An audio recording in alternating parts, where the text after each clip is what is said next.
Hello students, कैसे हैं आप सभी। आज की वीडियो में मैं आपके लिए क्लास 12th का चैप्टर फर्स्ट लेकर आया हूं, जिसका नाम है फंडामेंटल ऑफ पार्टनरशिप। ये हमारा पार्ट फर्स्ट है, तो चलिए स्टार्ट करते हैं। पार्टनरशिप को समझने के लिए आपको इसके बेसिक्स और थ्योरी पर ज़्यादा मेहनत करनी होगी, क्योंकि अगर आपके कॉन्सेप्ट क्लियर हो जाते हैं तो आपको न्यूमेरिकल्स में ज़्यादा प्रॉब्लम फेस नहीं करनी पड़ेगी। मेन प्रॉब्लम्स ये है कि स्टूडेंट थ्योरी को इग्नोर करते हैं, जबकि वो भी उतनी ही इम्पोर्टेंट है जितने कि न्यूमेरिकल्स। इसलिए बिना टाइम वेस्ट किए हुए आते हैं अपने आज के टॉपिक पर। आज के लर्निंग कॉन्सेप्ट में हम फंडामेंटल ऑफ पार्टनरशिप में सीखेंगे existence of partnership, drawbacks of sole proprietor, features of partnership, meaning of partnership, partnership agreement and deed, difference between partner and partnership, duties and right of partner. Class 11th की accounting solo proprietorship के ऊपर base है। Solo proprietorship का मतलब यहाँ पर एक businessman से है जो कि अपने पूरे बिजनेस को खुद ही मैनेज करता है। इसे एकाकी व्यवसाय भी कहते हैं हिंदी में। वह खुद अपने क्लाइंट या कस्टमर के साथ डील करता है, अकेला ही इस बिजनेस में कैपिटल लगाता है, बिजनेस के सभी रिकॉर्ड्स या फिर सभी कामों को खुद ही मैनेज करता है, और ईयर के एंड में जो भी प्रॉफिट आता है वह भी उसी की पॉकेट में आता है। सभी चीज़ों को जब वह खुद ही मैनेज करता है तो प्रॉफिट को किसी के साथ कैसे शेयर कर सकता है, तो फाइनली इस प्रॉफिट को भी वह खुद ही इंजॉय करता है। सोल प्रोप्राइटरशिप में कुछ ड्रॉबैक्स थी, और इन्हीं ड्रॉबैक्स यानी कमियों की वजह से ही पार्टनरशिप का जन्म हुआ है। ये कौन कौन सी कमियां हैं, चलिए पहले इन्हें भी देख लेते हैं। फर्स्ट पॉइंट है लिमिटेड कैपिटल। बिजनेस को रन करने वाला एक सिंगल पर्सन होता है, और अकेला पर्सन एक लिमिट तक ही कैपिटल को इन्वेस्ट कर सकता है, यानी उसके पास इनफाइनाइट सोर्स नहीं हो सकते हैं कैपिटल को लगाने के लिए। सेकंड पॉइंट है मल्टीटास्किंग, यानी वो अपने काम को किसी के साथ शेयर नहीं करता है। इसकी वजह से सभी काम उसे खुद ही मैनेज करने होते हैं। मल्टीटास्किंग की वजह से टास्क डिले भी होते हैं। मल्टीटास्किंग की वजह से ही ओवरबर्डन भी हो जाता है, जिसकी वजह से क्वालिटी ज़्यादा इंप्रूव नहीं हो पाती। ज़रूरी नहीं है अगर एक पर्सन मल्टीटास्किंग करता है तो वह मल्टी टैलेंटेड भी हो, या फिर सभी तरह की स्किल्स उसमें अवेलेबल हो, जैसे कि रिकॉर्ड्स को मैनेज करना, क्लाइंट के साथ डील करना, या फिर चीज़ों को कम्युनिकेट करना, सेल्स मार्केटिंग करना। यानी कि सभी स्किल्स एक सिंगल पर्सन में अवेलेबल नहीं होती हैं, जबकि पार्टनरशिप इन्हीं ड्रॉबैक्स को एलिमिनेट करता है। चलिए अब पार्टनरशिप के बारे में समझ लेते हैं। इसमें सोल प्रोप्राइटरशिप की तरह एक सिंगल पर्सन नहीं होता है सभी काम को मैनेज करने के लिए। इसमें एक ग्रुप ऑफ पर्सन होता है जो कि मिलकर सभी टास्क को कंप्लीट करते हैं। इन सभी पर्सन को पार्टनरशिप फर्म के अंदर पार्टनर कहा जाता है। ये सभी पार्टनर फर्म के सभी काम को डिवाइड कर लेते हैं और टाइम पर कंप्लीट करते हैं, जिससे कि काम का बर्डन या फिर मल्टीटास्किंग जैसी प्रॉब्लम क्रिएट नहीं होती है। पार्टनरशिप में डिसीजन मेकिंग के टाइम पर डिसीजन काफ़ी अच्छे तरीके से लिए जाते हैं, क्योंकि इसमें सभी क्वालिफाइड पार्टनर अपने आइडियाज़ को एक दूसरे के साथ शेयर करते हैं, और सभी की रजामंदी होने पर ही उस आइडिया या प्लान को साथ मिलकर एग्जीक्यूट किया जाता है। जबकि सोल प्रोप्राइटरशिप में सभी कामों का बर्डन एक ही पर्सन पर होता है। अब यहाँ पर सोल प्रोप्राइटरशिप की तरह एक ही पर्सन को सभी एक्टिविटी या टास्क खुद ही मैनेज नहीं करने पड़ते हैं, बल्कि यहाँ पार्टनरशिप में सभी कामों को अलग अलग पार्टनर्स को सौंप दिया जाता है उनकी क्वालिफिकेशन के अकॉर्डिंग।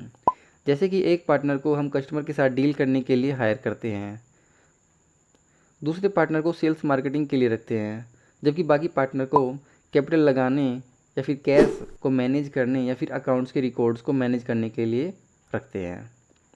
हम इन सभी कामों को आपस में बांट देते हैं, जिससे कि बर्डन एक पर्सन पर न आकर सभी में इक्वली शिफ्ट हो जाता है। चलिए बिजनेस की टाइप्स को भी देख लेते हैं। बिजनेस बेसिकली ट्रेडिंग, मैन्युफैक्चरिंग और सर्विस की फॉर्म में किए जाते हैं। ट्रेडिंग बिजनेस यानी कि जिसमें रेडीमेड गुड्स की ट्रेडिंग यानी कि सेल परचेज किया जाता है। मैन्युफैक्चरिंग बिजनेस यानी जिसमें रॉ मटेरियल को कुछ प्रोसेस करके फिनिश गुड्स में कन्वर्ट किया जाता है और फिर उसे सेल किया जाता है। इस कैटेगरी में फैक्ट्री वगैरह आते हैं, क्योंकि यहाँ पर बड़ी बड़ी मशीनें रखी होती है जो कि मैन्युफैक्चरिंग के पर्पज़ से परचेज़ की होती हैं। इस कैटेगरी के बिजनेस में सर्विस प्रोवाइड की जाती है, जैसे कि कोई टीचर है जो कि ऑनलाइन क्लासेस प्रोवाइड करता है, और कोई डॉक्टर किसी हॉस्पिटल में, या फिर कोई अकाउंटेंट किसी ऑफिस में अपनी सर्विस देता है। बिजनेस नॉर्मली सोल प्रोप्राइटरशिप की फॉर्म में भी किया जा सकता है, या फिर हम पार्टनरशिप या फिर कंपनी क्रिएट करके भी बिजनेस को रन कर सकते हैं। ये सभी तीनों फॉर्म्स ऑफ बिजनेस हैं। सोल प्रोप्राइटरशिप या फिर सोल ट्रेडर, जिसको हम 11th क्लास में ऑलरेडी पढ़ चुके हैं। 11th क्लास की सारी अकाउंटिंग सोल प्रोप्राइटरशिप के ऊपर ही बेस है, जिसमें एक बिजनेसमैन होता है और अपने बिजनेस से रिलेटेड सभी एक्टिविटी को खुद ही मैनेज करता है। इसी वजह से उसे ऑर्गेनाइजर या फिर एंटरप्रेन्योर भी कहा जाता है। सेकंड कैटेगरी आती है अपनी पार्टनरशिप की। इसमें सिंगल पर्सन ना होकर कुछ ग्रुप ऑफ पर्सन होते हैं जो कि मिलकर काम करते हैं और बिजनेस की सभी कामों को कंप्लीट करते हैं म्यूचुअल कंसेंट के साथ। तीसरी फॉर्म्स ऑफ बिजनेस है कंपनी, यानी कि हम कंपनी क्रिएट करके भी बिजनेस कर सकते हैं। ये प्राइवेट या फिर लिमिटेड कोई भी हो सकती है। इसमें यही लिमिटेड पार्टनर अनलिमिटेड मेंबर में कन्वर्ट हो जाते हैं। पार्टनरशिप में भी कुछ ड्रॉबैक्स या फिर कुछ कमियां थी, इन्हीं ड्रॉबैक्स को एलिमिनेट करने के लिए कंपनी का जन्म हुआ है। अब समझते हैं मीनिंग ऑफ पार्टनरशिप। इसमें पार्टनरशिप एक्ट 1932 अप्लीकेबल होता है। Partnership is defined as relation between person who have agree to share the profits of a business carried on by all or any of them acting for all. ध्यान से देखना, इस definition में persons लिखा हुआ है, ना कि पर्सन। यानी एक सिंगल पर्सन कभी भी पार्टनर नहीं बन सकता। पार्टनरशिप की डेफिनेशन को कंप्लीट करने के लिए मिनिमम 2 पर्सन्स का होना मैंडेटरी है। इसी डेफिनेशन को हम थोड़ा और डिटेल में समझ लेते हैं, जो कि काफ़ी ज़रूरी भी है। पार्टनरशिप की डेफिनेशन को कंप्लीट करने के लिए मिनिमम 2 पर्सन का होना कंपलसरी है। यानी एक सिंगल पर्सन पार्टनरशिप फर्म नहीं चला सकता। ये पार्टनर ईयर के एंड में प्रॉफिट या फिर लॉस को आपस में शेयर करने के लिए एग्रीमेंट क्रिएट करते हैं। तीसरी बात इस डेफिनेशन में कही गई है कि बिजनेस का होना ज़रूरी है। बिजनेस के अंदर ही इकोनॉमिक एक्टिविटी या फिर ट्रांजैक्शन की जाएगी जो कि बाद में प्रॉफिट जनरेट करके देगी। कोई भी चैरिटी या फिर ट्रस्ट जिनका ऑब्जेक्टिव प्रॉफिट कमाना नहीं होता है, जो कि सोशल वेलफेयर यानी कि लोगों की मदद करने के लिए एंटिटी बनाते हैं, उन्हें हम पार्टनरशिप नहीं कह सकते हैं। बिजनेस को ये सभी पार्टनर मिलकर भी रन कर सकते हैं या फिर इन सभी पार्टनर के बिहाफ में कोई एक सिंगल पार्टनर भी बिजनेस को रन कर सकता है। बिजनेस ट्रांजैक्शन या फिर डिसीजन मेकिंग कर सकता है, लेकिन उसका इंटेंशन फर्म को प्रॉफिट अर्न करके देना होना चाहिए, ना कि अपने पर्सनल बेनिफिट को बढ़ाना। पार्टनरशिप डीड को ही आर्टिकल ऑफ पार्टनरशिप कहा जाता है। यहाँ पर दो पार्टनर के बीच एक एग्रीमेंट होता है। ये एग्रीमेंट ओरली यानी बोलकर भी हो सकता है और या फिर रिटर्न की फॉर्म में यानी लिखित भी हो सकता है। जब यही एग्रीमेंट रिटर्न फॉर्म में होता है और इस पर पार्टनरशिप एक्ट 1932 की स्टैंप लग जाती है, यानी कि यह रजिस्टर्ड हो जाता है, तो इसी एग्रीमेंट को हम पार्टनरशिप डीड कहते हैं। अब इसका मीनिंग भी देख लेते हैं। पार्टनरशिप डीड बेसिकली एक रिटर्न एग्रीमेंट होता है जिसमें सभी टर्म्स एंड कंडीशन लिखी होती हैं। इन सभी टर्म्स एंड कंडीशन पर पार्टनर्स एग्री होते हैं। उसके बाद ही पार्टनरशिप फर्म को रन किया जाता है प्रॉफिट अर्न करने के इंटेंशन से। पार्टनरशिप डीड में आखिर क्या क्या चीज़ें होती है, एक बार वो भी देख लेते हैं। पार्टनरशिप फर्म के नेम एंड एड्रेस और सभी पार्टनर के नाम और उनके भी एड्रेस इसमें लिखे होते हैं।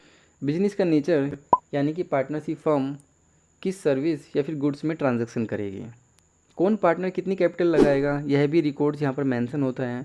प्रॉफिट या फिर लॉस होने के केस में पार्टनर्स के बीच किस रेशो में प्रॉफिट को शेयर किया जाएगा, वह भी यहाँ पे मेंशन होता है। पार्टनरशिप का ड्यूरेशन पीरियड भी मेंशन होता है, यानी कि कितने टाइम तक पार्टनरशिप को रन किया जाएगा फ्यूचर में। कौन पार्टनर कितना कैश विड्रॉ कर सकता है ड्राइंग्स की फॉर्म में, या फिर कोई पार्टनर अगर फर्म के अंदर कोई स्पेशल सर्विस देता है तो क्या उसको सैलरी कमीशन मिलेगा, अगर मिलता है तो कितना % मिलेगा, ये सभी चीज़ें एग्रीमेंट में लिखी होती है। लास्ट में कैपिटल पर इंटरेस्ट रेट और ड्राइंग पर इंटरेस्ट रेट गिवन होता है। अब हम सीखेंगे difference between partner and partnership. In group of person को इंडिविजुअली लेवल पर पार्टनर्स कहा जाता है, और जब यही पार्टनर किसी फर्म के अंदर इकट्ठा होकर कॉमन ऑब्जेक्टिव के लिए काम करते हैं तो उसे पार्टनरशिप फर्म कहा जाता है। ये कॉमन ऑब्जेक्टिव प्रॉफिट कमाना ही होता है। नेक्स्ट टॉपिक है हमारा duty of partner. No partner should engage himself in other competitive business, यानी कि कोई भी पार्टनर एक पार्टनरशिप फर्म के अंदर काम करते हुए किसी दूसरी फर्म या फिर दूसरे कॉम्पिटिटिव बिजनेस को ज्वाइन नहीं कर सकता, क्योंकि इससे चीटिंग या फ्रॉड होने की सिचुएशन क्रिएट हो जाती है। जैसे कि हो सकता है एक पार्टनर ज़्यादा प्रॉफिट अर्न करने के इंटेंशन से अपनी एक फर्म का प्रॉफिट या फिर कस्टमर को किसी दूसरे बिजनेस में ट्रांसफ़र कर सकता है, तो ऐसी सिचुएशन में चीटिंग या फिर फ्रॉड अराइज होता है।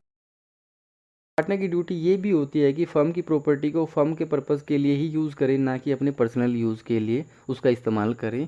पार्टनर्स बिजनेस असेट्स या फिर फर्नीचर को अपने पर्सनल यूज़ के लिए अपने घर पर नहीं ले जा सकता।